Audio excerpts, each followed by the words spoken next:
The views expressed by our guests in the following video are solely the opinions of our guests and do not necessarily reflect the views and or opinions of the Ola 7 podcast show. Viewer discretion is advised.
Hello guys, my name is DJ Ola 7 and welcome to the Chief M Man Show on your number one podcast in the land, the Ola 7 podcast. It is your favorite segment on the spot, and on this show we interview all the most important personalities in business, entertainment, sports, politics, you name them, and we have them on this platform. And my guest tonight is Alice Tagwira, a survivor, turned a warrior for women's rights.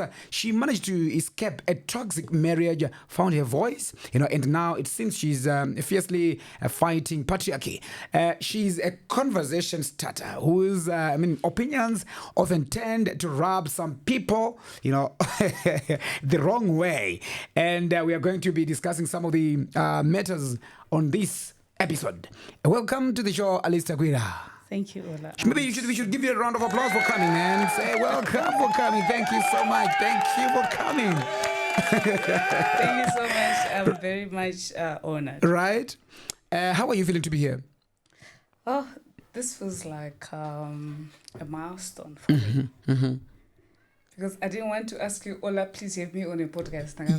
Yes. One day I'll be there. Yes. Finally, you're here. Thank you. This must be a great moment for you. Yes, right? Indeed. Great. So, let's get into it, Alice. Trongos, I understand that you were born in 1993. 92, by the way, yeah. And were raised in Mashingo, right? Yeah. Mashingo, Gogomere. Gogomere, yes, that's your area. Uriwe Jira. Talk to us about that. Okay. Your upbringing. My name is Alice Tagwira. Like Ola has already introduced my name. I grew up in the rural areas of Mashingo. Yeah. Izvo zvindakuita kunge ndisingagoni kubata ishwa asi nevajura chikurume muchisadza makapu tati tichibva kuchikoro soka tikaona majuru tobva tonoti handaitora majuru. Exactly. Yes. Exactly. Wow. Yeah. So I grew up in a very violence infested area. Zvekuti mumba medu maiva neviolence. Yeah. Inini wacho I didn't have a relationship with my dad. Oh. Yeah, because my dad was something else back then. My neighbors. Is he still there? Is he still alive? Yeah, he is. Okay. But he's no changed man. Yeah. He's a good man. I understand. I see. And then my neighbors, waikonotoona maneighbors vakabatirana matemu nemafoshora vachirovana ndotoziva vanzi maigonona vachidzingirana vanhu vairwa ivavo. So it was a violence infested area.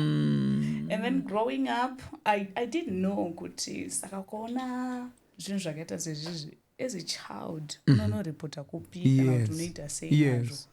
Saka taingokura nazvo tingoti it's okay. And then later on in life I started going to church. Then I experienced some violence, sexual molestation in church. In church? Yes. Kumushego? Or now in Harare? Ndatobuda kumusha ndatoko masvingo hometown. Yes. Then so I experienced some sexual violence namfundisi wangu. Yes. Wanganakira ni mwana? Mudhara imbomira. Hey. This is going to be interesting. And then I'm trying to highlight the events. The abuse and yeah. And then chibva kuchechi I got married. How I got married, it was my pastor's idea. Yeah, we'll talk about that as well. You get it? Yes. Yeah. Saka, I got married and I experienced abuse as well in marriage. Hey. Yeah. Saka, I'm one person who understands violence in every form. From the onset, it was just violence. It's not just about me, but the surroundings as well. I see. But I grew up in Masvingo. Then from Masvingo, I moved to Gwero. From Gwero, I moved to Bulawayo. From Bulawayo, I moved to Tagwira. You've been traveling and changing places one from the other. Yeah, I've been everywhere. Yeah. Because, if you're coming from a family that's not well up, yeah, true. So that's basically my life. I see. And handina kukurira kumhuri yekuti vanokoshesa education. Saka for me, education it became something that I pursued on my own. Wow. So when you were there growing up, wakagumira which level? Before watanga kupeswa iwewe pachako? Ndakagumira form 4. Form 4. Yes. Okay. And how did it go? I passed. You passed for your form? Pandakapasa baba mudharaunda ndopakatanga kuona value yangu. Kuti mwana uyu bo. Do you know, Ola, mudhara wangu for the first time in my existence ndopakanditengera skate nemabhurugwa. First time? Yes. For nemabhurugwa too? For the first time? For the first time in my existence. Let me take you back a bit. You mentioned that you grew up in a violent family. Was your dad that abusive to your mom? Very much. What was happening? To the extent yekutoti munhu anorohwa nemupini. Jesus Christ. Mobva matodzingwa iwewe nemwana wacho budai babangu. Was he taking maybe alcohol? Yeah. He was an alcoholic. Was it maybe because of the influence? I think it's the issue of socialization. Zvazvongokuti kana uri murume unofanira kuexercise power at some point. Yeah. Mudhara wangu aitombotirarisa banze. Panze? Yes. Namamusa wangu. And asingabhadhari fizi yangu yaibhadharwa namai nini wangu munenge nawo. Why? Because inini kuzvarwa kwangu ndainzi ndiri mistake. As my parents, why would you do such to your own daughter, a beautiful daughter, on top of that? Or answering it was by mistake? My family made this vanhu vakasiyana nema 1.5 2 years 1.5. Okay. Inini nabudhwa mairumuzwa pairumurwa munhu apa. Inini nabudhwa wangu takasiyana ne7 years. Okay. Saka mudhara wangu aindiona semunyama. Kuti mwana wako yasei zvasina kuplanwa izvi. Yes. Saka we had no relationship at all. So at what point did you then start maybe having this good relationship with your dad? Like I said, pandakapasa form 4. Ndio pazvakazotangira ipapo kuenda mberi. Ndipo akazoona kunge mwanasikana anenge atori nemusoro. Kubva ipapo anga kunyatsokurespectwa popo. Yes. That's when our relationship was mended. So would you say now you have chemistry with your dad? Right now, yes. Bond there? Mufesi wangu. Zvakutodaro. Mufesi wangu zvakutodaro. Wow. Yeah. And your mom? Yeah, we have got a good relationship, but my mom, she's still a patriarchal princess. She still doesn't know how to challenge zvinhu zvakashata. Yeah. Ukangoona zvinhu zvakungoenda offside zvingonzi aiwa yarara mwanangu. Exactly. Aiwa azvidanzo. Chiita so mandlovu. Yeah. And I'm like ndakakuonai muchitambura maningi. Exactly. So but still we're good. Okay, which is good. You are a single mother, Alice, because of divorce. But maybe let's talk about the marriage itself. It was arranged by pastor, like you were saying earlier on. Say your pastor, did this, at your church. How was it arranged? I understand myself. So what happened is, Ola, I sing. I hope you know. Yeah, I know. I sing. So church tatemba zvezvo ukatobata mai madhimona anotopinda peace. Wow. Motofambisa basi. Yes. So this guy came to church. This guy had a relationship with the pastors, my pastors. But relationship yavo yaidata way back like 4 years. Ndobva aenda kuna pastor akati uyo mwana wenyu uyo ndamunda. Saka vana mufundisi havana kutarisa zvakawanda. Vakabva vauya kwandiri zvikanzi this one he's a man of God, we used to pray together. Achitomba mufundisi tichiita apa kutengeserwa CV. Ndikusend exactly. Okay. So zvikanzi he will help you kuti ministry yako ikure ite come to fruition. Wow. But the funny thing is, because I was very prayerful back then, ndakatoti handisi kumufila, handisi kumunzwa baba. Zvikanzi unoziva chiine zvimwe. Yeah. Kanzi unonzwa chiine zvimwe. Isi tokuudza kuti this is your opportunity to get married and kuti usimudzirwe ministry. Because kuvafundisi everything revolves around ministry. Yeah. To be very honest, I didn't like that guy. But because of them, ndo vakaita kuti ndizoti it's okay, let's get married. And the other thing is, the guy stayed in Harare, I was staying in Masvingo. Okay, the distance. And we dated for 4 months. But 4 months ipapo iye anga ari kumasvingo iye anga ari kumarare iri kumasvingo. Hapana kuonana, it's just conversation pafoni chete. Hapana kuzivana, hapana chii, it's just conversation over the phone. Hi babe, good night, I love you. Simple as that. There is nothing chinokuita kuti muzivane, muzwisisane, muonane hunhu, muite sei. Vafundisi kwavari varingopushira kuti muchato, because they want to record muchato. Panopera gore kuti pedu takarekodha muchato 10. Okay. Obva vanzi maoko uko. Muri kuona manje. Muri kugona. Yeah. Get it? But the good thing is, pakazoitika the divorce shenanigans, vakazoadmita kuti sorry mwana takakurasisa. Hey. Yes. Oh, they did? Yeah, they did. So, you said, yaka-arrangwa, so iwewe at one point, hapana pakambonzwa kuti wakunyatsoda mufesu here now? I think it was out of coercion. Munhu uyu kutaura chokwadi inini hangu. Kana ngozika munzwi. Aiwa kana. Mweya wangu wasingatendi indainamata zvenyu. But did you have a boyfriend then? No. You were very single? I was too innocent, Ola. Serious? Too innocent. Wanga but any relationship before, not even that time. Yes, maybe you might be. Okay, so relationship and then Yes, tell us about that. Tell us about it. There is this guy that I dated, but this guy time iyoyo ini ndaishanda kumaofisi evafundisi. Saka this guy time iyoyo aitouya kuofisi evafundisi nemapatapati. Okay.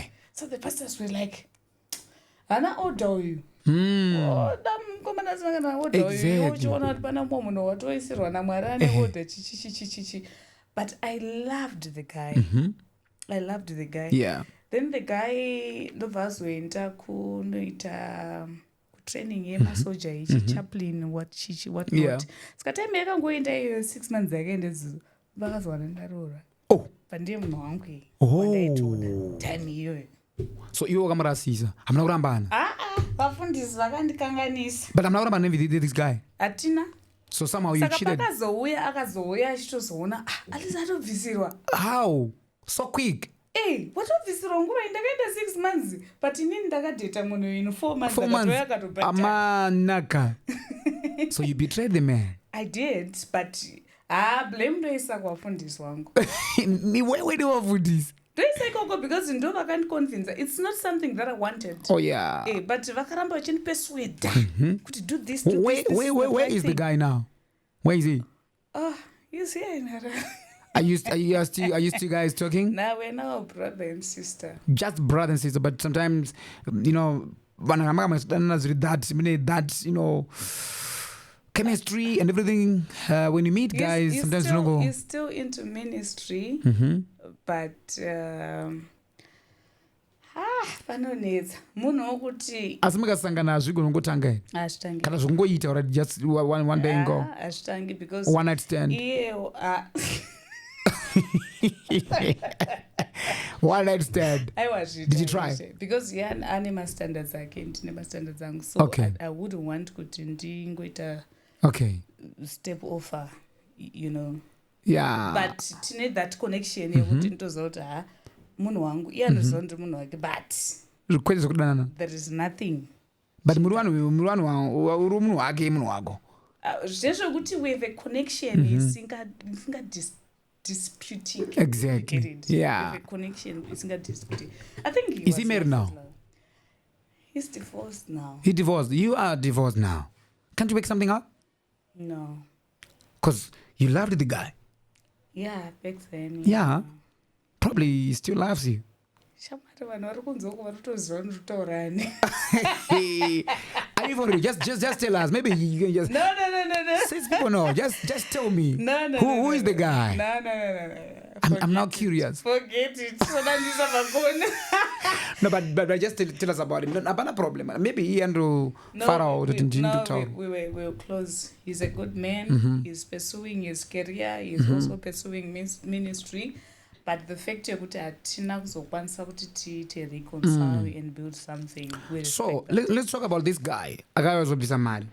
Akazobvisa mari zvekudaro zvangu zvingoti average. It was average. Yeah. Atoya delegation yake chichichi. Anauya nedelegation because anga ane mashenanigans akawandisa. Okay. Saka paakauya kuyana mufundisi nehanzvadzi yake vari tu. Ndo akazorora iwo. Baba wangu akati hai. Baba wangu anzamba veza vantago. Pepano. Chiche muda undiitirechi? Muda utola mwana wari. Baba munhu yari. Ari kupi? Mufundisi nobva mhanya vakati vakabhandeja chipande chichichi. Pakanzwa baba wacho cheche pakanzwa baba wekunyepa. Pakanzwa baba the real father. Aiwa, haunatowe. Hauna kuya? Mufundisi akabhandeja chipande. Okay. For his own benefit. Oh yeah, I see. Yes. So akabhandeja chipande. Kusvika mudhara azoti mudhara wokumaruzevha nyangwe zvikanzi akamboshanda kupi nyangwe akangoti but the fact yekuti ari kumaruzevha pane zvinotomucontrola. Exactly. Zvikangonzi it's okay ndobva atora mari but vakauya vari iye mufundisi nazvo zake. Hey, yeah. Pairo wachitsotsi. So ndiri kutodzidza kuti kumachechi kuitwa zvinhu zvisiri straight. Ndosaka uzondiona sometimes I speak so loudly about my churches. Exactly. And against my churches. But I think it makes sense. 2 days before the wedding. 2 days before the wedding, your husband's brother, akauya kwa 3 days. Yeah, it was 3 days after. Yeah? He came to you, achitara ma secrets, amkoma wake, What was the nature of the secret? What was it about? Zvinhu zvokuti as a normal woman you can't accept. Yeah. But because back then I think I was also a patriarchal princess. Zvokungoti marriage ndo chinhu chakakosha. I'm honoring my parents. Yes. And I'm honoring vafundisi vangu. Inini wacho ndiri kuzvipa chiremerera. Yes. But the information yaakareleasa dainda ndiri in a position yekuti ndainzwisisa who I am ndingadera ndakatosiya marriage ipapa but ndakati ndirimbodziva. I remember I was walking down the streets ndikati because zvakaitika ndizvokuti andiroora nditi 2 weeks before the wedding ndopatakarara tese. 2 weeks before the wedding? Yes. Because anga ndaroora ndopatakarara tese. Saka now takatatotesta but 2 weeks is no, I'm pregnant. Saka this day I'm walking down the streets and I'm thinking, good, if I want to run away, I'm pregnant. In time here, zvokuti ndichaita abortion. Papasina. Ndasingazvifungi kwete kuti papasina, ndasingazvifungi because ndandiri mukristu. nanasi chiri mukristu Exactly. Wanga uri a devoted Christian. Ndasinganzwisisi zvokuti kune chichozi abortion. But dai zvakaitika now I was going to abort. Yeah. Saka ndakangoti ndichifamba mastreets ndoenda kupi? Ndoenda kuna sesi vangu kuBotswana. Zvokubvisa nobody ndatombozvifunga. Exactly. To be very honest. But ndaifunga kuti if I want to run away, ndikuenda kupi? Maybe we'll talk about that. Let's talk about the secret. What was that secret that made you think, all these situations, my scenarios I'm going to create? If I do this, what was the secret? No, just tell us. Yeah, tell us. You're on the spot at the same time. Yeah, we need to know. You need closure as well. Yeah, tell us. Don't worry. Still fine. Let's talk about it. That's why you're here. No, I'm not going to give you the detail, but I think what I can say is the guy was married before and he hid it from me. Okay. Yeah. He didn't tell you. And there was some mysterious death that happened. And it also, with the wife? Yeah. The ex-wife? Yeah. And it also happened with that wife akafa angasiri the first. Okay. Saka the first watch pane mysterious death. Yakaitika. So was this guy involved muma dates the ex-wives or former wives? Was he involved? From the brother's explanations, to some extent. He was. Would you say juju involved, or it was just pure, or maybe physical, something or something? No, not zvokurowa munhu, but zvazvichekuita ne spiritually, yeah? And iyewo nekakuzoshaya unhu kake along the way. Because, okay, let me give you this one. But this one, the last one, before me, akafira mumba. And afira mumba, the parents of the girl vakadimanda zvavakadimanda. But it seems as if my parents ake chakazoita kuti my parents asazoda kuva involved in marriage yangu. Yes. My parents ake akamupa mombe dzekunoripa because the bride's parents were demanding chakati. Saka iye akazodi akatora mombe dziya ndobva atengesa ndobva atiza. Saka my parents manje akabva ati takupa mombe dzekuti unoripa ngozi. Yes. Uri kutiza uchisiya chitunha mupayo uri kuenda kuSouth Africa. Isusu tasara tiri pama1. Now you are coming to us wakuti uyai ndiri kuroora. Unoda kuti uye kuzoita sei? You get it? Yes, I get it. Saka ndakupa example. So kufira kwakaita munhu mumba umu kwakuri mysterious ndokwakaita kuti mufesi uyu azondoripa ngozi. Akapiwa mombe dzekuripa nevabereki. Why was he paying this ngozi yanga akubhadhara iyi as if ndiye angauraya munhu? It was a demand from uyu. Kuti manoda afira mumba. Afira mumba mangu, what not. It seemed as if they had. Cool. Anditi, Alice, we're married. Yeah. Right? It's a scenario. We are married. Then ofira mba mangu. But this communication was had before. My parents zvakataura. Iyewo akapikisa. Zvakataura maparents emskana. Iyewo akapikisa. Right? Saka ndo zvakazolida to the death. But manje chirozondishamisa ndechekuti kunewo kutanga zvakaitika because I don't have the information about it. So kuzofa kwakaita mukadzi wechi2 uyu, it was now because yezvanga zvaitika pakupikisana nevabereki. So would you say vabereki vemusikadzi they were also involved kumukufa kwemwana? I wouldn't know. I wouldn't know, but the fact is mukomana akapiwa mombe dzekuripa akadzitengesa akaita mari akatizaenda kuSouth Africa. Nemari yacho iyoyo? Yes. Saka ngozi anazoiripa? Anoiripa akasiya chitunha chirumba. Ndobva vaenda? Vaenda. Chakazovigwa yasipo? Yes. Hey, that's scary. It's shocking. It's shocking. No, it's shocking. Yeah. I want to understand something from the way you are. No. Let's talk from the way you are explaining this. Situation. Yeah. So when you got this news from the brother. How did you take it? Like I said, good. I wanted to flee, but I didn't know how and where to start from. My sisters were on my side. Did you take it as the truth or probably lies? Yes, because I had found some diary. Yeah.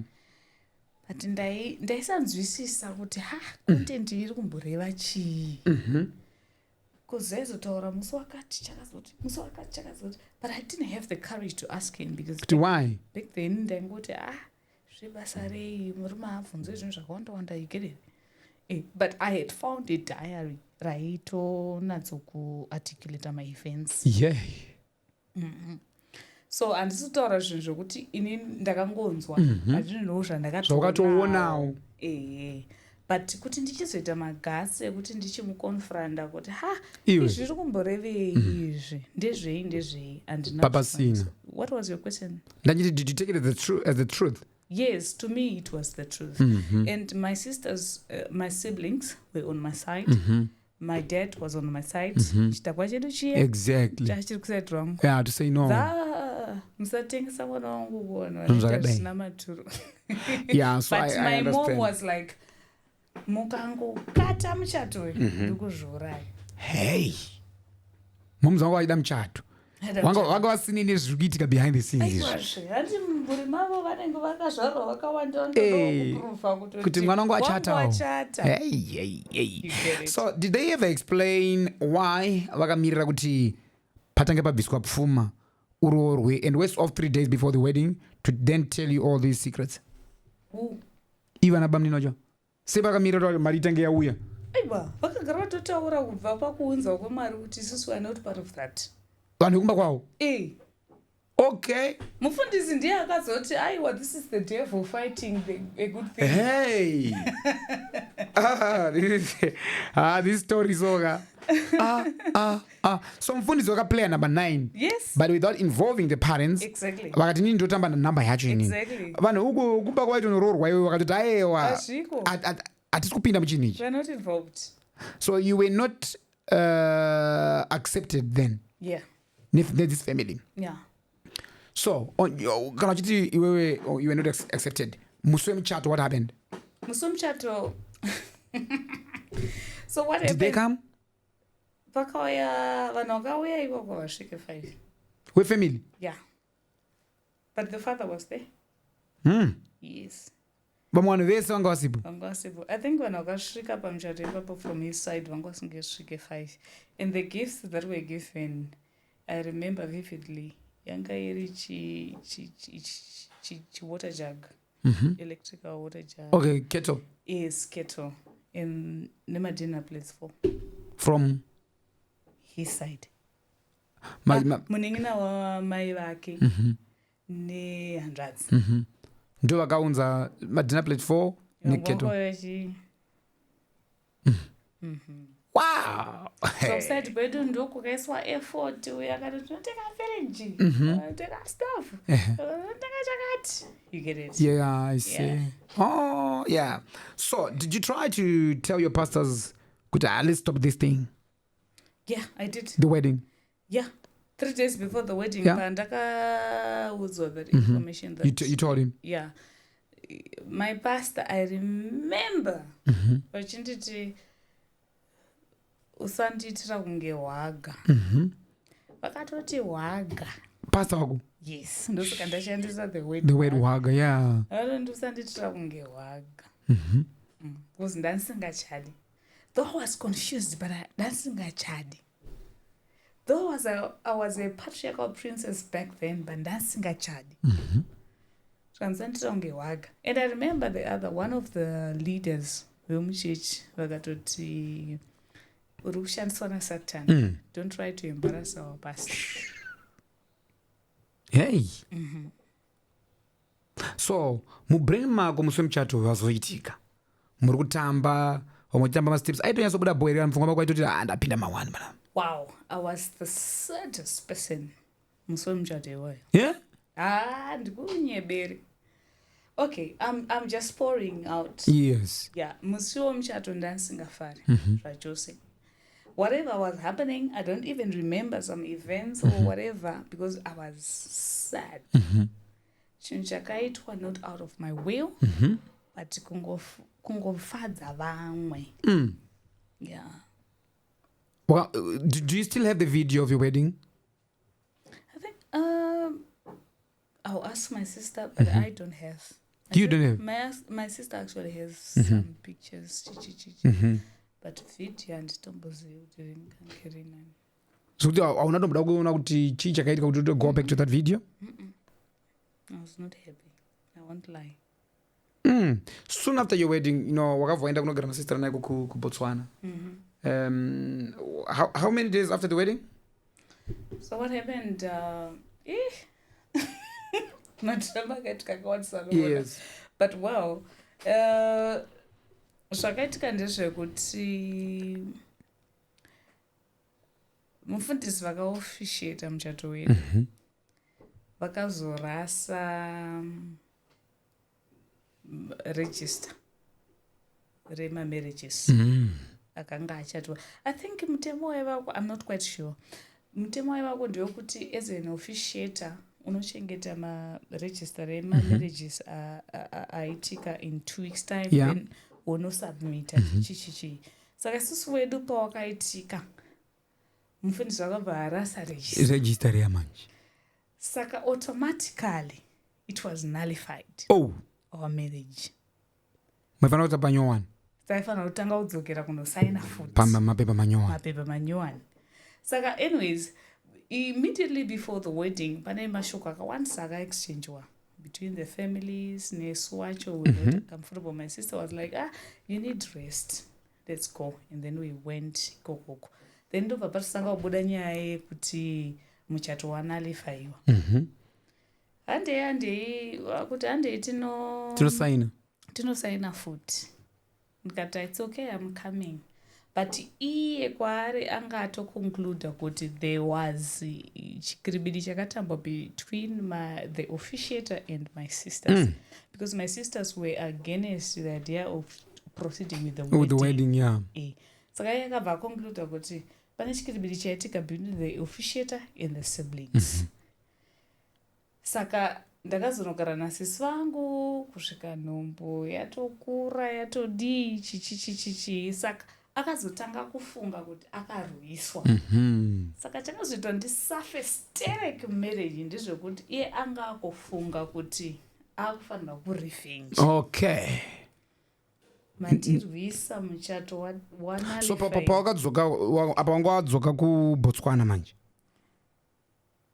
Yes. Wanga wadzoka manje? But zvakatotanga ndichiriko kuBotswana ikoko? Yes. But pawakadzoka wakatambirwa zvakanaka here pekutanga? Mudhara ndakasafa. Angari ma1? Ndakasafa. Saka chii chainyatsoitika pauri kuti anga akuita sekuti akupa revenge? What was happening?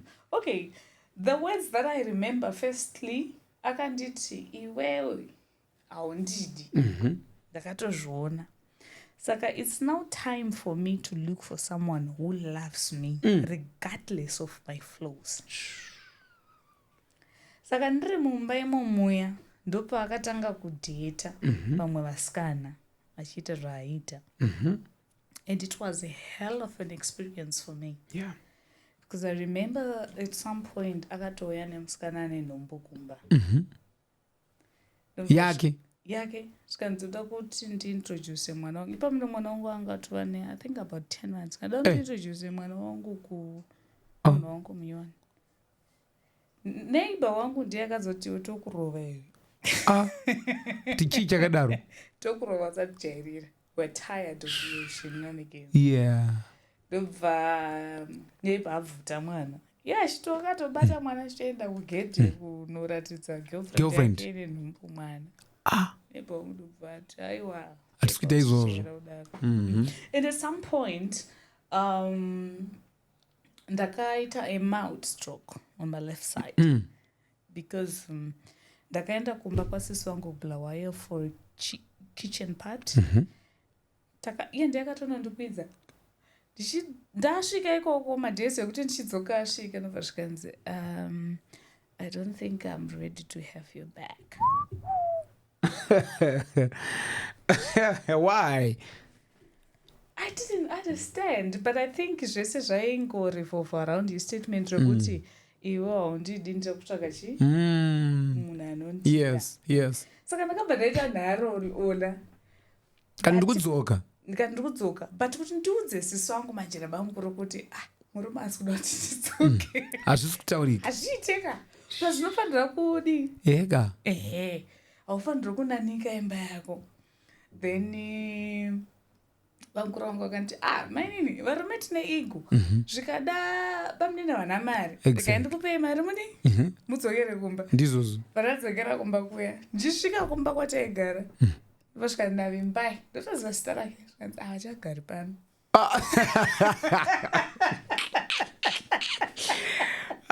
Wakarwa teu. I'm telling you. Agara kopi. Achagari pano. Saka ugara kopi. Zvikanzi ndatozivi. Zvikanzi hamuna kubvunza vakomana vaiva vabatsira kutakura zvinhu. Vandamhanya. Ndakabereka kamwana. Ndine bheki. Amai anobvunza ndikati pamakabatsira kutakura zvinhu vaenda kupi? Zvikanzi tozivisi takangoloda zvinhu murori. Zvikanzi asi munhu waitaura zvokuti ku3 kwadzana 3 asi papa zvinhu zvazvakuoma. Zvikanzi kwadzana 3 pandaenda ndikati it's okay. Pandarova ndakafamba ndasina marika. Pandafamba bva ku6 kwadzana 6 kusvika kwadzana 6 kwadzana 3. Ndobva ndangonosvika pakuwadzana 3 primary. Pandagara ipapo ichimwana changu pandamufondera. So the friend picked the call. Zvikanzi iwe usangouya usina kupiwa permission. Neshamwari yacho. Sangouya usina kupiwa permission. Kana uda kuti zvitokufambira unofanira kungoteerera zvechitauro. Ndagara paya apa weather manje yakashata kuda kutonaya. Pandaramba ndichifona ndikati you know what, ndakatogara panze and I don't know kuti ndoenda kopete ndine mwana kukanaya right now ndechitopa mawana mwana anonayo. Then pakatanga kunaya ndakabva ndapinda imba yanga iri opposite pandakagara. Little did I know kuti ndopaigara. My way. Mudeni momo. Interesting. Ndobva ndapinda baba paya. Then ndobva ndaramba ndichimufonera ndikati pana pamba pandazongokumbira kuti ndipinde chii kuitira kuti mwana asanayiwa. Zvikanzi okay I'm coming chichi. But pamba ipapo anga aitogara nomumwe mukadzi. And this happened in 5 days. Akatotsvagira dheni vanoti ndakutogara ikoko. Akatotsvaga dheni akatomuvha akatotengesa some of my stuff. Vanogara nomumwe mukadzi. Indasvika paya ndatonzi nalandlord vaya mai ipapo zvikanzi apinda ugare mwana anganayiwa chichi and I'm communicating with him. Saka pana paakazoti ndasvika wati iwe uri pachikoro chibuda ndinatsokuona. Saka ine there was a time yandakaita conversation naye achienda nekuseri kune room yake. Ndobva ndanzwa kuti uyu ndiye munhu andotaura naye. Exactly. But handina kuda kubva ndati ndapaparika kuti ndipano. Ndobva zvikanzi chibuda panze pacho ndinatsokuona pauri because ndasvika pamba. Ndobva ndabuda ndikanombera pagedhi. Ndobva ndikamufonera ndikati nditori pagedhi panze. Saka ukangobuda panze unondiona. Ndobva iye asobuda patasangana pagedhi panze. Haana kuzoita ngwapinda mudhara mukati. Atozviona zvekuzi tasangana pagedhi pamba ipapo. How did he react? Ndobva wasvikira panapa. Ndikati yes. And it's okay, just give me a few minutes. Saka ndakatoona kuti munhu arikuda kutry kudii munokavha mawana mudheni. Kavha mawana ake. But because mentality, socialization yekuti men can be ndikangoti it's okay. Vandadzokera ndikanogara mumba mune. Ndobva musikana atoburitswa vaenda. Ndakatoona achitobuda nepawindo nemusikana nebhegi indobva Ndzipindai. ndazodzoka ndichipindai vandapinda mupamwe and they were having conversations, explicit conversations with the girl in my presence. Serious? Yes. All right. When you went back, what anga nemwe mukadzi anga star official wife anga chiri girlfriend only. Get girlfriend. So pakazo kupinza mdeni ndo panga kutara ma conversations nemunhu wake. Yes. Are explicit. And how were you taking those, you know? Ndakakuvarola. Because it was strict. But it was extremely explicit. So kudaro. It's okay. To the extent yekuti akabuda chienda kubasa. During the day kana ndichida kuraira kuti uya nepurity yemwana. Ndaifanirwa kuraira fire the girlfriend. It was too much. Yeah, you went through the most. Ndaifanirwa kuraira fire the girlfriend. So did you ever report my abuse mamwe waisangana nawo even nekurohwa? Waishingirira? Ndasandapepuka kamudhani. Imba was the goal. Yeah. Imba was the goal. Inyaya dzinorwadza. And ndinoziva kuti at one point like you said madzimai anga akawanda even 5 to 6 girlfriends dzichingouya dzichingodaro. But iwewe manje waizvitora sei? Waingoti ndichashingirira imba yangu? Yeah. Wasina basa nazvo? During that time, especially nevafundisi vachindisimbisa chichichi, these are challenges, the enemy attacking, it's an attack, this and that. To me, it wasn't something chekuti ndingabva ndati ndasimuka ndoti no, I can challenge this. No. Yeah, but the most painful memory during your marriage, according to my research, is murume wako ainonyepa kuvabereki vako, even to your pastors, kuti wewe waita gumbo panza wanga kumuita zvechipfambi zvekuti waizomutapurira zvakare chirwere cheHIV. Chii changa chaitika? What happened? So what happened, pandakabva kubulawayo ipapo ndikanogara uko, we were towards Valentine's Day. Saka iye anga nemaplans negirlfriend yake. Nobva zvikanzi I think you need to go kumba kwana mufundisi, then I will come per weekend ndavachi pa off ndafree ndouya tosetla zviri kuitika between us. And then after kumba kwavafundisi tozoenda kumba kumusha kwagutu. Nobva ndikati it's okay because ndaida kuti zvinhu zvidi zvifambe neorder. And then musi wa13 asvika kumba mumotikari maiva nemabra nemapens nefoni nyowani nematishirts akanzi Queen King aya nechichichi tumachocolates and what not. Then pandatobuda panze paya ndichienda kumotikari nobva ndinoona zvinhu zviya zvazviri muboxi. And then there was this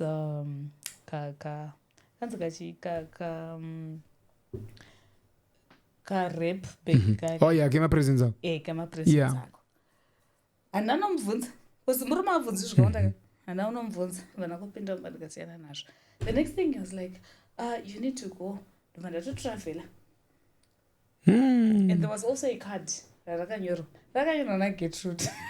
And you remember the names? Yeah, rakanyorwa naGertrude. The girlfriend. Gertrude anga uri musikana kuchechi kwedu. Okay, waitomuziva? Okay. Rakanyorwa naGertrude.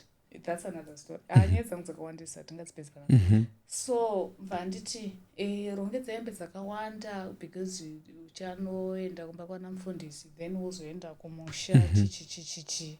Ndatorongedza monake. Ndakaenda Ola kumba kwana mufundisi ndakagara 1 month. Uriko? Munhu asina kushow up. Svikaona mufundisi wacomplain. Saka paakazouya chitipa reason why zvese zviri kuitika. Handibikiri. Waimbikiri here? Akanditi don't take care of the child. Handiwachiri hembe dzangu dzowachiwa nemusikana. But pakatondisisa basa akanditi I want you to focus on our child. I'll take care of you chichichichichi. But then it became a problem yaakazoraisa patakata kuita dare. Okay. Handibikiri, handiwachiri zvese zvinoitwa nemusikana because anga asina a valid reason to treat me badly or to leave the marriage. And then ndovasvikanzi aiwa okay ngatifixe zvinhu vatakurirana paya nevafundisi nedare rekuchechi. The next thing ndovasvikanzi toda kuti aende kumusha. Saka yakabva atoenda akanyembera kunge afonerwa. Zvikanzi zvichika ndimhanye. Saka the next thing mai Brian akufanira kuenda kumusha kwaGoto. Mangwana acho mufundisi nobva vafona kumusha kwaGoto zvikanzi muroro wenyu ari kuuya baba, excuse me, baba vacho vakapopota zvikanzi murora upi? Handina murora imi, da kuuraya mwana wangu nechirwere. Mwana wangu akanditaurira kuti akamubata uyu red handed nechikomba. To think kuti was 100% innocent. Kupi how? Zvakaitika kupizvi. Zvikanzi natombode, don't ever try it. Zvikanzi uri mufundisi wakaita sei anopromota chifambi. Anobude munhu yeye kunoko. Iye aitoziva kuti ataura namudhara wake saka kuna kwanokuenda zvatodhakwa. So who then akazodecide kuti let's call it quits ndiani? It's him. Ndakati achachaita. Ndakadecide but because vafundisi vangu vakanditi hatisi kuda kuti iwe uite kunge wakwita marriage because vanga vaneta idzodzo. Hatisi kuda kuti uite kunge wakwita marriage. Chimusiya iye adecide. Skandopakazouya akarongedza tundu vaenda. Vazatopera. So now mama wakwangu wakuzozvinzwisa kuti aiwa it's okay muchatonga udambukira. Vakazozvinzwisa. Vakazotambira. After all this, uchiri kuenda kuchechi here? Yeah. Same church? No. You've changed? Ndotichi, okay. Back then ndaenda kuHarvest House International. Saka ndaiva nevafundisi vekumasvingo kuHarvest House International. Then ndaiva nevafundisi vekuFIC kuHarare. But right now I'm still going kuFIC. Okay. Ndokwachiri kuenda zvavo. Yeah. So you have taken your past experience and actually made them, a strength. Zvawakasangana nazvo. Now you are a conversation starter for all these issues going on in our society, and zvinoitika that most people may not even want to talk about. So the practice of kurora, is it empowering or dehumanizing for African women? Okay, initially kurora hakuna kana Satan mukati, because you are simply saying good urikuenda netoken of appreciation yeah, kunoti amaita henyu mandiba choice yangu, and it also symbolizes respect and unity between my families, right? But it becomes dehumanizing in the sense that yekuti mukadzi akuitwa a price tag or a commodity. Yeah, you get it. It's promoting male dominance more than anything else. Ndinenda kubvisira mari saka iwe unoita zvandinoda. Saka it's more of dehumanizing. Like think of any commodity out there. Yeah. Ndokwatiri kureducewa as women because tiri kubvisirwa mari. Saka iwe uri sugar. You're a sex object. You're nothing. Ungori monyo wandanoita ndikanoita exchange. Ndipewo monyo uyu ndiushandise. You get it. So that's how it becomes dehumanizing. Okay. Yeah. So whose fault is that? It's patriarchy. Patriarchy. You blame patriarchy. Of course. Another topical issue, Irgupisa, is that now women are expected to shoulder the dual burden of professional careers and domestic duties. Munokadzi arikufanira kubereka kurera vana nekugadzirisa kuti pamba oenda futi kubasa kuti anoshanda also financial contribution pamba zvakare. Recently pakambonetsa nyaya yekuti varume vari kudiaspora vatosukiswa maplace chaiwo kudzimba uko kuna diaspora ko. What's your take on this issue? Okay. When it comes to that, let's talk of gender roles, right? Gender roles. Magender roles haana zvanotibatsira musociety because anopromota toxic masculinity, sorry, right? Taenda kuUK ndawana COS ndini mukadzi. Yeah. It doesn't mean kuti kuwana kwandaita COS ndava pamusoro pako. Yeah. Tawana COS, but as a partner, I'm coming to you to say kuti mwangu, this is an opportunity for us to grow. But we want to grow. We want to achieve this and that. Yeah. Right. Saka problem inozoya pakuti murume akasvika kunzoko wosangana nashadhayana nachiwenga vari kuti ma-COS and what not. The thing is, that is an environment of equality kunzoko. Not only that, iwe uchitosvika ikoko haisi environment yokuti unonosvika uchihasla uchipinda mustreet uchitotengesa macucumber. Environment yokuti unofanira kushanda. Environment yokuti kune ma-hours. Ma-hours ako ndo anokuita kuti uwane chi? Mari. Saka inini ndawana COS first. Iwe ndakuti chiteera. But pawateera usati wawana basa rawawana. Ini ndinotokaenda kubasa. Ndiri kubuda mumana 6, ndiri kudzoka mumana 10. Yes. Do you expect me nemjere dzinofunctiona kuti ndabva kubasa ndouya ndomira pastovhu kutanga kubika mapoto? Do you expect manager dzinofunctiona kuti totsvaga a maid? Uko maid asiyana nekuno kwamunovapa ma$50. Uko unotova teacher maid uko. Ambo mari inokwana. Saka totora maid here isi tiri kubva kuZimbabwe. Zvinhu zvakatotishotera already. Uda kuti tore maid way. Iwe kana usati wakuenda kubasa. Hazvimborevi kuti you become less of a man kana ukachinja mwana wako pamba. It doesn't mean you become less of a man kana ndikawana wandibika. Hauboilisi mvura. Ndofanira kuwana wabika. Because I'm coming from work. There's an issue of maybe my environment and also my situations. So in this case, you're bringing a case of something that's happening in the diaspora. Like I said, this issue that's the UK and other countries part, the diaspora part. But what about in our own situation here in Zimbabwe? Let's take it close to home.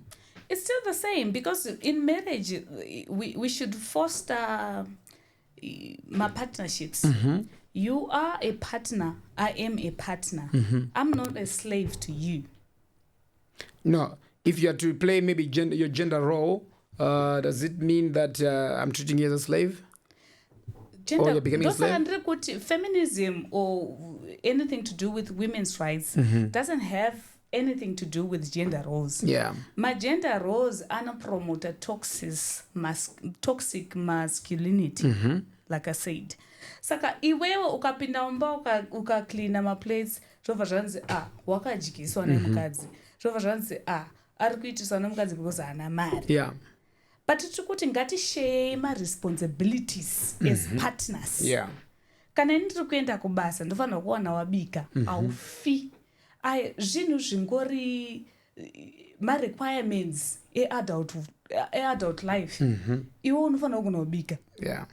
Unofanira kugona kuwacha. Saka ini ndikasavapo kuwachira, it doesn't mean kuti I'm disrespecting you. Yeah. Okay, so how can financial independence reshape the power dynamics? Anyway, gender power dynamics.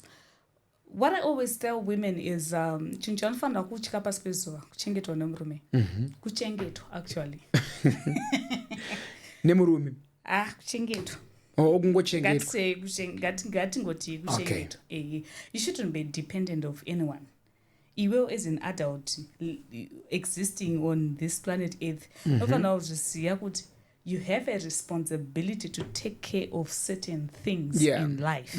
There are generations looking up to you. Vanofanira kuchengetwa newe. Chintaurira kuti tapinda marriage. I actually think kuti mukadzi wese anofanira kunge ari financially independent. Why? Because in the event of divorce, kakawanda kacho varume hamuchengeti vana. Ndionekwa kuzvionera. Ende pakuzvionera kwacho blame yacho inobva yauya futi kwandiri. Kwauri back. apa ndiri kutraya kuhasla kuti mwana aende kuchikoro, mwana adye, mwana aite sei. Tosangana nesocial media, vana Shadhaya, vana naChiwenga vari kutituka, vari kutishora. But what I'm saying is, if I'm financially independent, in the event of divorce, I can still carry on my responsibilities angu. Ndichiri kugona kushengeta vana, because hamugone kushengeta vana. I think amene chichiripo pakuti murume achingobuda marriage anobva aita disconnect with the kids. Half the time if I disconnect with the kids, munhu anosara neresponsibility mukadzi. Saka iwo kana usingagone kana kutsvaga mari, usina kana 5 O levels, usina kana chako chinonzi chako, unenge uri stuck. Saka financial responsibility inobatsira financial independence inobatsira vakadzi kuti vagone kuita madecisions, especially for example in the event of being abused. Ukandiabuse ndikwanisa kunorenda imba yangu, ndobudazve. But hamuzvidi nokuti moda kuti ndirambe ndiri pasi pako. Ndirambe ndiri pasi pako. So but unotenda here mumutemo unotaura kuti mukadzi ari pasi pemurume wake?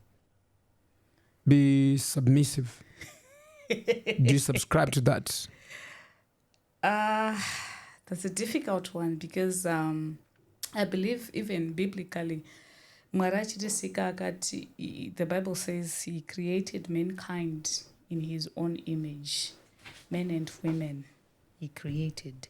So I believe that we have got Mwari achitisa pasi pano pezuva akati tine equal opportunities and equal rights. Papi. Mwari achisa Mwari achisa Eve mugarden. Akati endai munosamazita kumhuka idzo nemiti idzo. Hapana paunomboona Eve achiti dedi izita randapa kushumba rinoita here. Ko akanzi achajejeziya ndiani? Murume. Murume. Ko why mukadzi asingajejeziye kana mutemo yakafanana? Right. Look Ola, do you know kuti simba rine mukadzi rekubuunza upenyu panyika rinopfuura murume atakura semende 5,000 pazuva? Uri kujaja chii pakuzimezha? Iwe unokwanisa kuenda mulabor? No, I can't.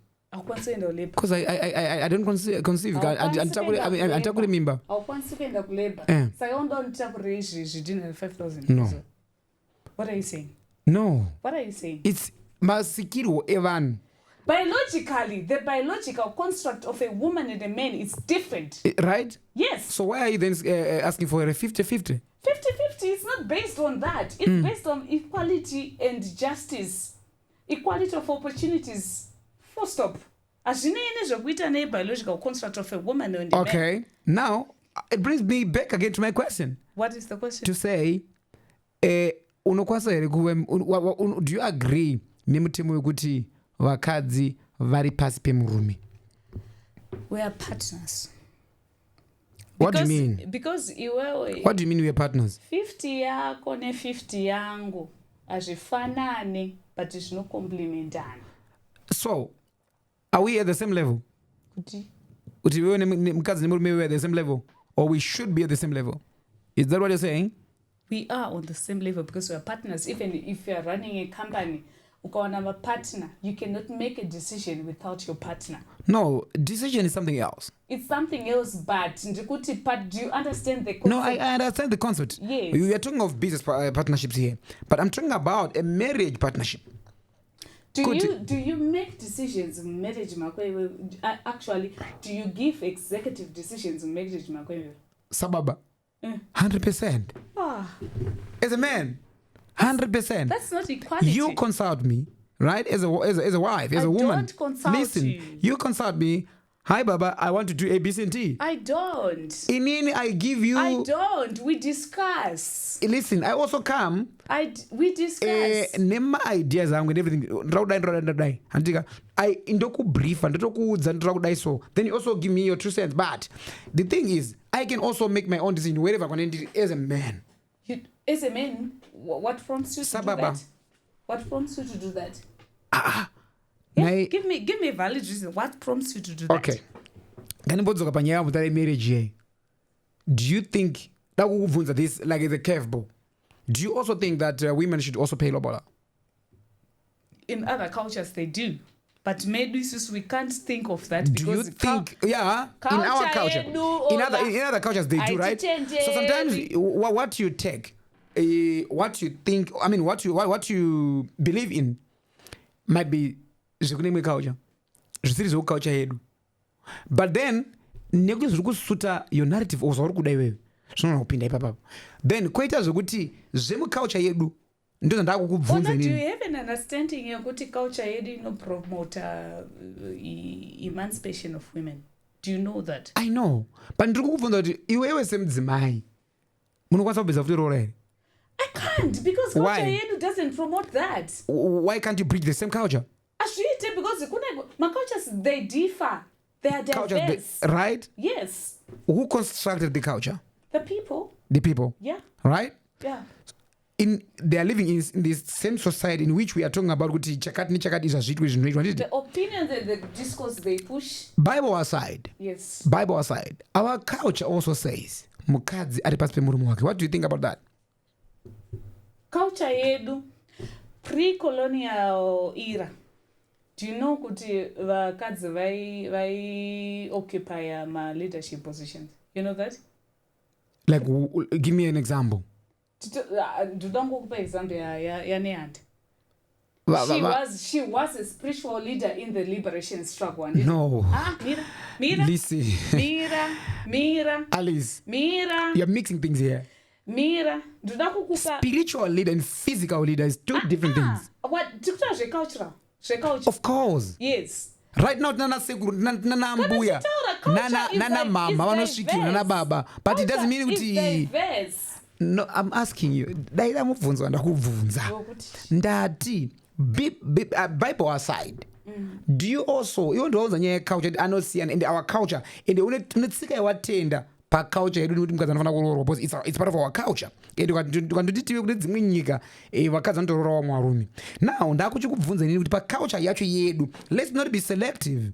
Now iwewe semudzimai mutemo wedu weculture yedu unoti mukadzi ari pasi pemurume unoti kudii nazvo? Culture yedu chaiyo, if you do your research, it doesn't say that. Inoti chi? Culture yedu ndosaka ndakupa example yekuti in the pre-colonial era. Wandipa yambo yananda kai? Ndakupa example yekuti in the pre-colonial era vakadzi vaitonga. Chakasaita kuti vakadzi vasatonga ndepakauya maEuropean. Vaitongei dzimba here kana kuti vaitongaji? We had chiefs. No, it's different. Leaders. It's different. Kunana mambo cards. It's a norm thing. It's a norm. We all know that. Even Queen Elizabeth, you know, we know even Muzimbabwe so what are you saying? Chakati. But ndrukutara inini kuti mukadzi ari pasi pemurume. Do you know the same chief ari wechidzimai kana amba mage? She doesn't say iwe murume wangu uya kunochigara pa iwe no. The way rule my empires and everything is totally different from the marriage. We are partners. No, but answer my question. What's your question? I don't get it. You don't get it? Now, ndekuti mudzimai unobvumira kuti muculture yacho yedu inotaura mukadzi ari pasi pemurume. Even pakutonga kwemadzimambo. They say enda unokudza murume wako. The African culture promotes equality. If you do your research well. No, you're now bringing these issues these days. I know atisi kuti vakadzi ngavadzvanyirirwe. Don't get me wrong. Atisi vakadzi ngavadzvanyirirwe. But we are saying madzimai. What knowledge do you have in an African culture when it comes to feminism? Ndakupa the biblical example one. Which one? No. Listen. Ndakupa nyaya yemenza zokuti Bible yaronzera kuti iwe mukadzi uri pasi pemurume wako. Hakuna Bible ratobva. Rinotikudza murume wako. Bible ratobva. Vandati futi ndavadai pechituka panazokupa example yeculture yacho yedu yekuti nemadzimambo acho even kupenda kuti remekedza murume wako baba musoro wechi wemba. Why is it the man is the head of the house? Check and tell Ola. Okay, just answer that one. Only that one. Why is it the man is the head? It's a colonial mindset. What colonial mindset? Colonized mindset. Do you know the colonizers, they don't believe that? Do you know kuti pakauya ma colonialists kumbare? Do you know kuti the construction yema flats yambare promoter kuti vakadzi vange vari kumusha? It is something that you then adopted kuti vakadzi vanofana kugara kumusha wakadzi wekumbare utaura wakadzi wekumbare no but I'm asking because akusumbara kwemaflats chete. No, I'm giving you an example. A time European colonialism. Varume vainzi ukanoita research yako you'll find kuti kuvakwa kwakatiitwa maflats emumbare aivakirwa mabachura. The Europeans didn't want vakadzi kuti vange vachigara nevarume vavo.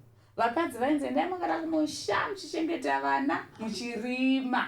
But they said, yes, they say. Not everyone. And history. No, I did history. And didn't A with history by the way. And she down not study heritage whatever cultural studies. Vasabvuma varungu vaisabvuma kuti vakadzi vange vachigara nevakadzi varume vange vachigara nevakadzi vavo. They didn't want it because vakadzi vane insight isina varume. Vakadzi vaneka kuonera kumwe kwavainako so kusina varume.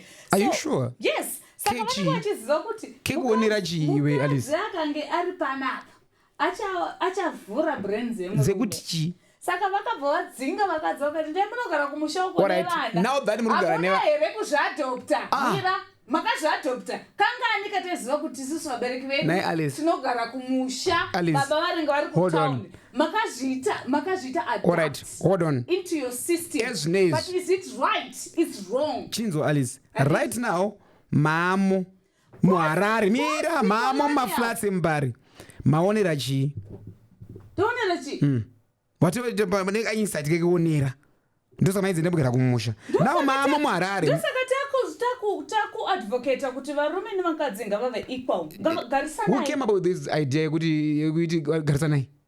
Do you know it's anotangwa nesu maZimbabweans? Do you know that? But do you know anotangwa nemaZimbabweans? Do you know? Mira, Ola, wait. Aina kutangwa nemaZimbabweans. It's an agenda which was set. By who?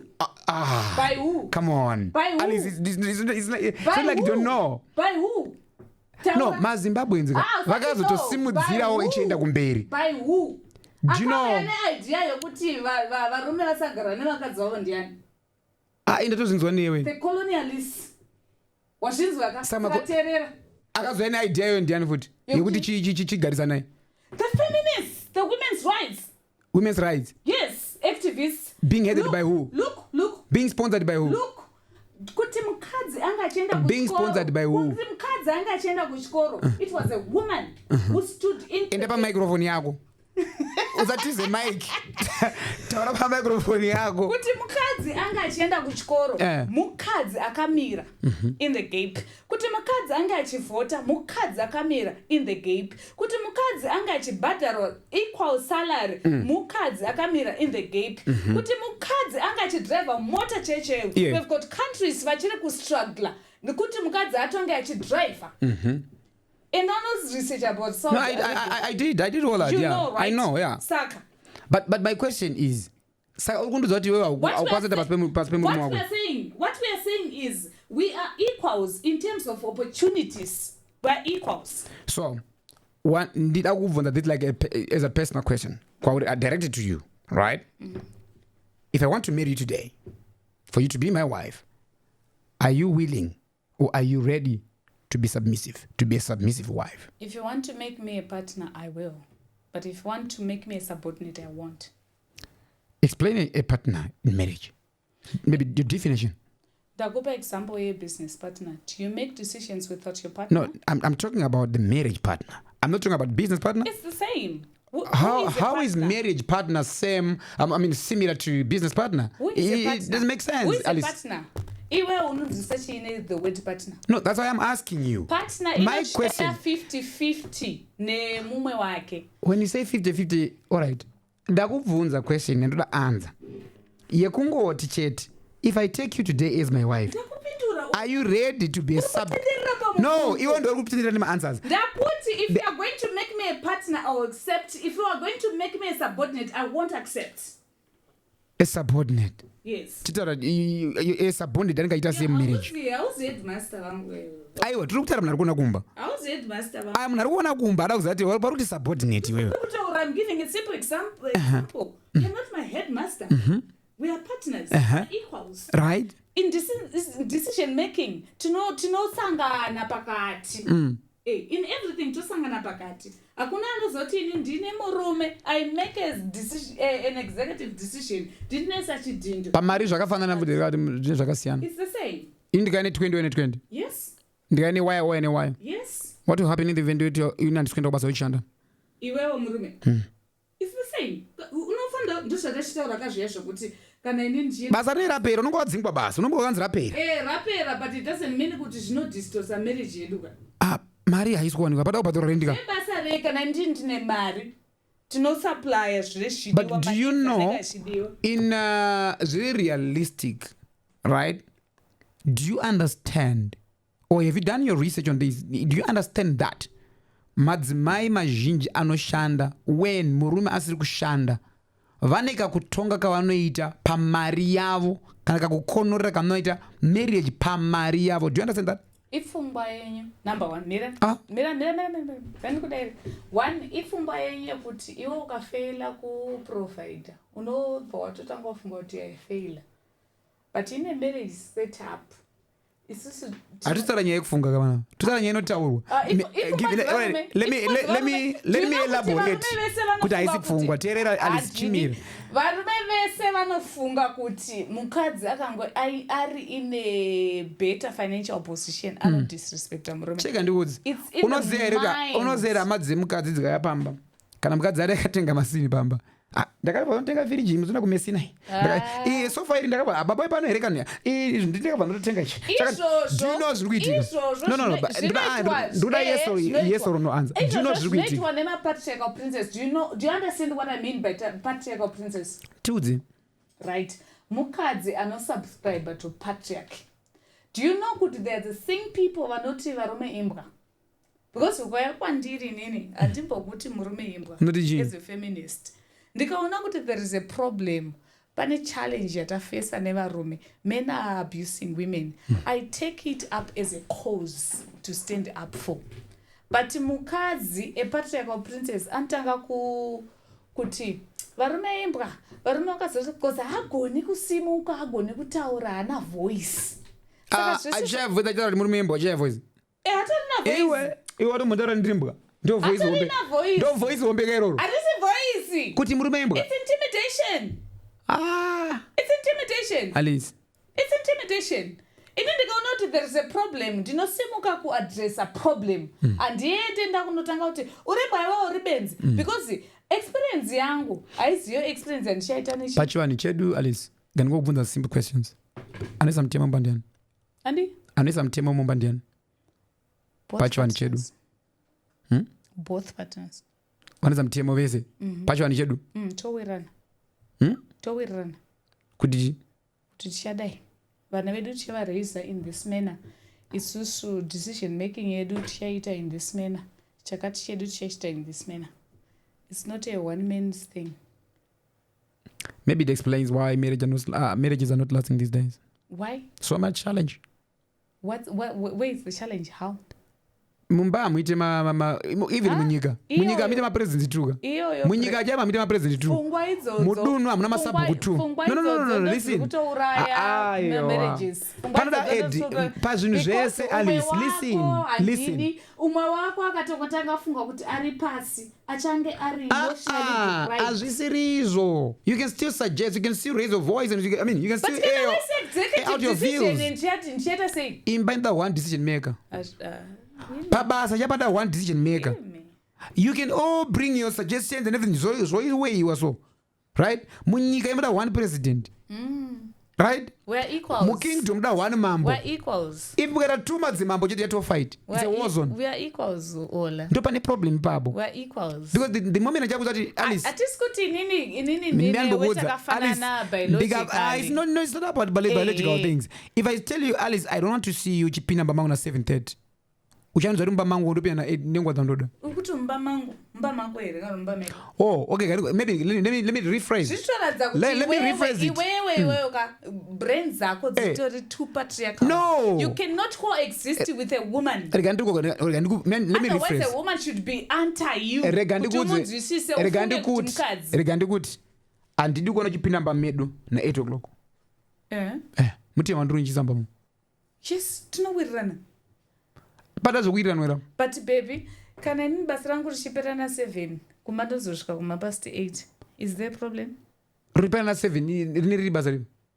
Maybe ndotengesa mushop Pick and Pay inofanana na8 na8 wapedza bva yakumba ndosvika kumba kuma9 no maybe hausi kuenda kubasa mutemo ndoti handiri kupinde pamangu no ndiri kupa maexamples because anosiyana masituations because kana uchida kubasa unoenda kubasa pamwe ndinoti kupika nemotokari and then kaona ndisiri kuenda kubasa wakufanira kutsvaga reason why chii chandipinza kumba na8 pamwe uri kuti namahustlings ako ka asinei kana kutongoshaya respect kuti anondibvunza ndinoba kutama ndoda it doesn't necessarily mean it doesn't sometimes it doesn't necessarily mean the marriage institution no pamwe haisinyaya kubasa ka pamwe haisinyaya kuti ndichikomba futi imwe inyaya yekuti anondibvunza ndikanonoka handibvunzwe challenging utadzobvunzwa sei kana uri marriage setting but kada kuvunza uchafunga kuti wakuramba ndapaswe murumeka uchandibvunza kuti uri kundibvunza sana problem ndeyekuti munofungidzira kuti ma-independent women ane mukonyo asi ana haana here au anawo ane mukonyo bcause andakukubvunza ndikaudza parapera na8 iwo nditi inini pandada kupinda ichallenge. Do you know kuti inini if I invest in my individuality you feel like ndiri kukuchallenja? You know that, right? Nah, not really. Not really. But ndizvori kutaura if you invest in your individuality, because what you need to know is before I'm your partner, I'm an individual. I've got a life of my own. Yeah. I've got dreams of my own. Tanyama imwe chete spiritually but physically takabatana. Atichasangana katichibatana. There is a lot. There are generations for me to serve. Not understand. Yeah. Saka usafunga kuti mukadzi ari independent aripo kumisa musoro kukuona senge usiri chinhu tirikuti wangu takafanana by biological construct tinogona kunge tisina kufanana but pam opportunities tinogona kunge tichifanira kunge chideserve same opportunities. Okay, we are not fighting. We'll continue with this one. I have another question different from this one. We'll talk about this one. I don't know, don't come on saying. Overall, what are your thoughts on abortion? Is it fair to bring a child into the world when you are not ready? No, it's not fair. Given an opportunity, if I have to abort, I would myself, because nditori ne situation yandakatomborarama. Time iya yandaifanira kusiya marriage. Yeah. Dai ndaikwanisa kuabota, dai hurumende yaititendera kuabota, ndaiabota. Dai religion yaititendera kuabota, ndaiabota. But because of socialization, yeah, handibvumiri kuita izvozvo. Ndo zvakaita kuti ndinge, am I saying kuti mwana wangu is a problem or no, I'm not saying that, but that opportunity should be availed, especially kuvasikana, because right now musikana wese akadecide, munhukadzi wese akadecide kuti ina handichadiwo kuchengeta mwana, mumastreets munozara zvigunduru. Because we all know kuti mwana atochengeteka mukadzi. Hatina kana dispute izvozvo. Yeah, I know. Saka, right, when it comes to abortion, you have to consider the fact yokuti I've got a dream. Saka ndoita say ndogurisira dream parodi here because I have to take care of another human being. Am I emotionally, financially and physically fit to take care of another human being? So if I'm not, what's the point of keeping a pregnancy? So would you advocate for abortion? I would. Gaibviswe numbu kana munhu usiri ready emotionally. But you are not visco. Vana vese mwana wese anonzwa pasi pezuva anofanira kunge achiraiswa under a safe and sane environment, in a love, in a peace. 100%. Do you know kuti kune vakadzi vekuti avatodi vana vavo? Anomuzvara because society hamutenderi kuti abort. Hurumende hamutenderi kuti abort. But anga achimuvenga mwana yeye. You know that? You don't. What's the one man wanovenga vana? Yes. Is it true? Yeah. Unokuchivengeri mwana katadzi? Because uri kunditadzisa kuti ndiende mberi needucation. Ndakutadzisa how? Uri kunditadzisa iwe. When you did the deed, was it even my intention? Maybe it was a mistake. And who doesn't make a mistake in this life? Mistake yechi? Ye nu ekubata numbo. Tekatwa ne mistake. mama likatibvisei maybe ndakatomwa mapiritsi akasandishandira